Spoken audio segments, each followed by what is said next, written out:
अगर आज हम दखल नहीं देंगे तो फिर इसके नतीजे बहुत खतरनाक होंगे। भारत का समाज बिल्कुल तरीके से बढ़ जाएगा, लोगों के बीच फूट पड़ जाएगी। भगवान के लिए आप ऐसा मत कीजिए। हम सब के साथ तो रहा करते थे, आप स्कूल कॉलेजेस को इस तरह मत बांटिए।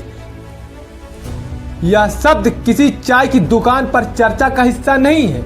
यह चेतावनी है जो सीधे सुप्रीम कोर्ट की बेंच से आई हुई, जहां पर सवाल पूछा गया है कि क्या हम वापस पीछे जाने वाले समाज में बट रहे हैं। 29 जनवरी 2026 को जब सुप्रीम कोर्ट ने यूजीसी के 2026 के नियमों पर रोक लगाई तो अदालत ने सिर्फ एक कागज को नहीं रोका, बल्कि यह तय किया कि हम अपने बच्चों को कैसा भविष्य देना चाहते हैं, कैसा कॉलेज होगा उनका, वो जगह जहां पर डर होगा या वो जगह जहां भरोसा होगा।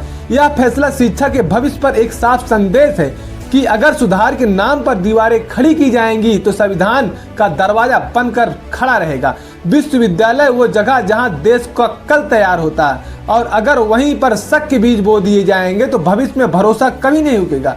आज सुप्रीम कोर्ट ने एक बार फिर साफ किया कि लोकतंत्र की असली ताकत वो चुनाव के दिन सिर्फ वोट के बटन दबाने में नहीं है, बल्कि इस भरोसे में कि अगर इस देश की किसी भी आवाज की कमजोर दबाई जाएगी तो सर्वोच्च अदालत एक वो पहुंच सकता है और सर्वोच्च अदालत उस आवाज को सुनेगी। और आज इसलिए सवाल सिर्फ नियमों को नहीं है, सवाल यह है कि हम अपने बच्चों को डर सिखाना चाहते हैं या भरोसा।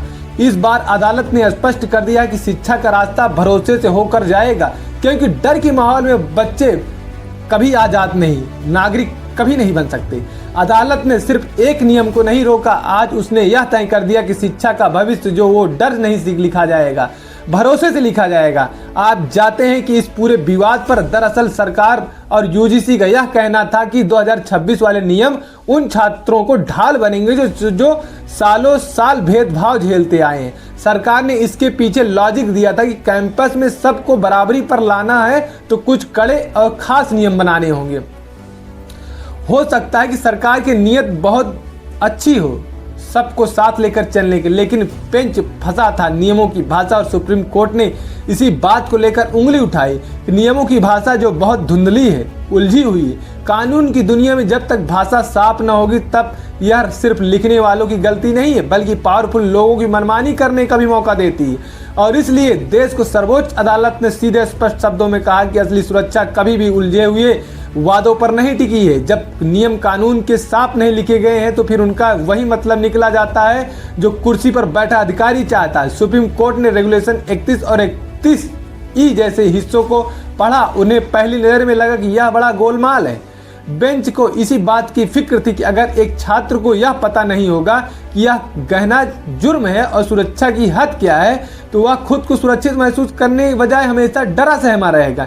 यूनिवर्सिटी तो वो जगह है जहां लोग खुलकर सीखते हैं, ना कि वो जगह जहां पर हर बात पर शक हो जाता है। कानून जितना धुंधला होगा छात्र उतना ही ज्यादा डरेगा, और छात्र डर के साए में पढ़ाई करेगा तो उसका दिमाग कभी आजाद नहीं हो सकता।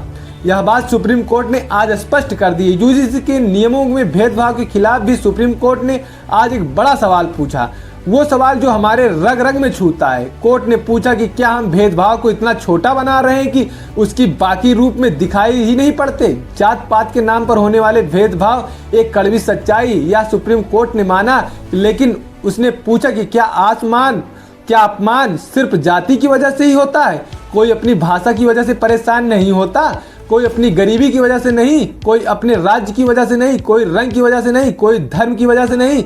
और अगर नियम सिर्फ एक चीज पर ध्यान देंगे तो बाकी पीड़ितों के पास क्या रास्ता बचेगा। यह बात किसी वर्ग खिलाफ नहीं बल्कि सबको साथ लेकर चलने की है। अदालत की फिक्र यह था कि अगर हम न्याय के टुकड़ों में बांट देंगे तो उसकी असली मकसद खत्म हो जाएगा। अब पान हमेशा किताबों की भाषा में नहीं खाता, वो अक्सर मजाक, लहजे और इशारों में भी आता है। और कॉलेज को ऐसी जगह होनी चाहिए जहां हम एक दूसरे की पहचान पर लड़ने के बजाय एक दूसरे के संवाद पर बात कर सके। शिक्षा का असली हमें अपनी पहचान से ऊपर उठकर एक बेहतर इंसान और नागरिक बनाना होता है। यूजीसी के नए नियमों को लेकर सुप्रीम कोर्ट ने कहा कि अपने आप अमेरिका जैसी गलती करने से बचिए। अदालत ने बड़ी बात कही कि जो हमें उम्मीद है कि आप अपने स्कूल कॉलेजेस को अमेरिका की तरह अलग थलग नहीं करेंगे। अमेरिका के इतिहास में एक ऐसा समय था जब रंग और नस्ल के आधार पर बच्चों को स्कूल और कॉलेजेस को अलग अलग अलग थलग कर दिया गया और उसमें समाज में एक ऐसी दरार पड़ी जो आज तक पूरी नहीं भर पाई। सुप्रीम कोर्ट का कहना था कि इसे आप एक बड़ी चेतावनी के तौर पर देखिए। शिक्षा का मकसद सबको एक छत के नीचे लाना है, न कि अलग अलग कतारों में खड़ा करना। आज अगर हम अपने बच्चों के मन में बंटवारा डाल देंगे तो हम एक साथ मिलकर रहने का वाला भविष्य फिर कभी नहीं बना पाए। यूजीसी के नियमों को सुनवाई करते हुए सुप्रीम कोर्ट ने रैंकिंग की और अनदेखी की सुरक्षा में कमी को लेकर भी सवाल उठाया और यह महत्वपूर्ण बात थी। सुप्रीम कोर्ट ने कहा कि जब 2012 के पुराने नियम पहले से ही अच्छे सुरक्षा दे रहे थे तो इस नए और उलझे सिस्टम की क्या जरूरत थी। कोर्ट सवाल उठाया कि 2026 के नियमों में रैंकिंग जैसे भयानक समस्या को नजरअंदाज क्यों किया गया। गैंगिंग तो अक्सर सीनियर और जूनियर के बीच में होती रहती। कोर्ट ने पूछा कि अगर जनरल कैटेगरी का कोई नया छात्र किसी आरक्षित वर्ग के सीनियर के हाथों में परेशान होता है तो इसे नए कानून में उसके लिए क्या रास्ता है, यह कमी दिखती नहीं है।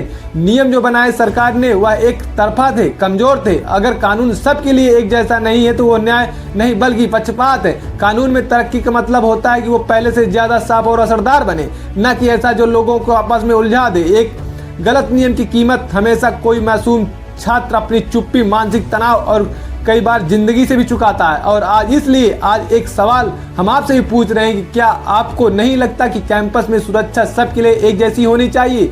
यह मामला सिर्फ यूजीसी के कागजों नियमों को नहीं रहा। बात यह बहस पर इस बात पर की नहीं है कि क्या हम अपने कॉलेज को राजनीतिक अखाड़ा बनाएंगे या नागरिक बनेंगे। लेकिन जब कैंपस के अंदर अलग व्यवस्थाएं की बात आती है तो कोर्ट ने स्पष्ट कहा है कि अलग करने से कभी समाधान नहीं होता।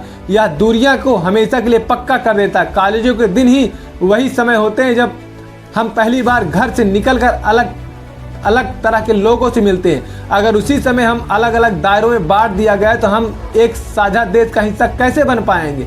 सबको साथ रखने का मतलब दीवारें खड़े करना नहीं बल्कि उन दीवारों को तोड़ देना। क्लासरूम और हॉस्टल वो जगह है जहां भारत एक होता है। अगर कैंपस में हम पहले पहचान सिखाया गया और इंसान बाद में, तो समाज कल को वही कहेगा ना।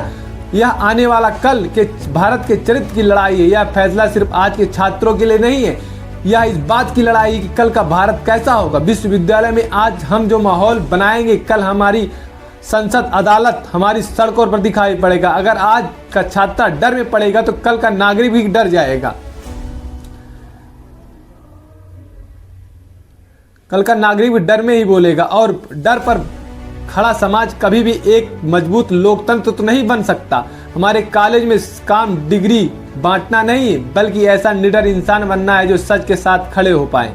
आज की क्लासरूम की ही कल की संसद की कहानी लिखती है और इसलिए सुप्रीम कोर्ट ने अब गेंद विशेषज्ञों के पाले में डाल दी है। कोर्ट ने नियमों को हमेशा के लिए खत्म नहीं किया बल्कि कहा है कि इन्हें दोबारा देखने और सुधारने की जरूरत है। इसका मतलब यह नहीं कि नियम गलत नहीं माना गया, बस तरीका बदलने को कहा गया। अब जो नई कमेटी बनेगी उसका काम सिर्फ भाषा को ठीक करना नहीं बल्कि एक ऐसा भरोसा बनाना होगा जहां सुरक्षा भी पक्की हो और आज़ादी भी। अब मौका है कि हम डर का नहीं बल्कि भरोसे का ढांचा लिखें। या सिर्फ सुधार सिर्फ फाइलों में नहीं बल्कि छात्रों के दिल और दिमाग में भी आना चाहिए। यूजीसी के नए नियम पर देश भर में विरोध और फिर सुप्रीम टिप्पणी, यह मामला हमें एक कड़ी सीख समाज के तौर पर देता है। सीख की नीतियां भले ही ऐसी कब्रों में बनती हों लेकिन उनका असली इम्तिहान जमीन पर होता है। जब छात्र और शिक्षक सवाल पूछते हैं तो वह सिस्टम को कमजोर नहीं करते बल्कि उसे जवाबदेह बनाते हैं। विरोध करना कोई बुराई नहीं है बल्कि लोकतंत्र को सुरक्षा कवच। अदालत का यह फैसला आने वाली पीढ़ियों को यह सिखाएगा कि सिस्टम पर भरोसा करना, उसे सही रास्ते पर लाने के लिए चुनौती देना दोनों मुमकिन है। विश्वविद्यालय केवल मशीनें नहीं है, वे नागरिकों को तैयार करने वाली जगह है। लोकतंत्र वोट देने से नहीं बल्कि सवाल पूछने की आदत से जिंदा रहता है, क्योंकि जिस दिन छात्र सवाल पूछना बंद कर देंगे उस दिन लोकतंत्र कमजोर पड़ जाएगा। लोकतंत्र जब तक जवान रहता है तब तक उसके छात्र सवाल पूछते हैं। इसलिए 19 मार्च 2026 को इस मामले की अब जब अगली सुनवाई होगी तो आपको क्या लगता है उसमें क्या बड़े बदलाव होने चाहिए? आप अपनी राय कमेंट सेक्शन में साझा कर सकते हैं। एक बार फिर हमें स्पष्ट कर दें कि यह लड़ाई किसी जात किसी वर्ग खिलाफ नहीं रही। यह लड़ाई किसी जात किसी वर्ग को समर्थन देने में कभी नहीं रही। यह लड़ाई पूरे तरीके से न्याय की थी, न्याय के वो न्याय जो सबके लिए एक समान होना चाहिए। आशा करते हैं कि अगली बार जब यह सुप्रीम कोर्ट सुनवाई होगी तो एक ऐसा न्याय होगा जो सबके लिए समान होगा, जो सबको एक मौका देगा और वह न्याय जिससे हमारे कॉलेज में पढ़ने वाले बच्चे जो कल को नेता, सांसद, मंत्री, डॉक्टर, अलग अलग समाज को हिस्सा में जाकर काम करेंगे, वो सीख लेकर जाएंगे, जिससे पिछले समाज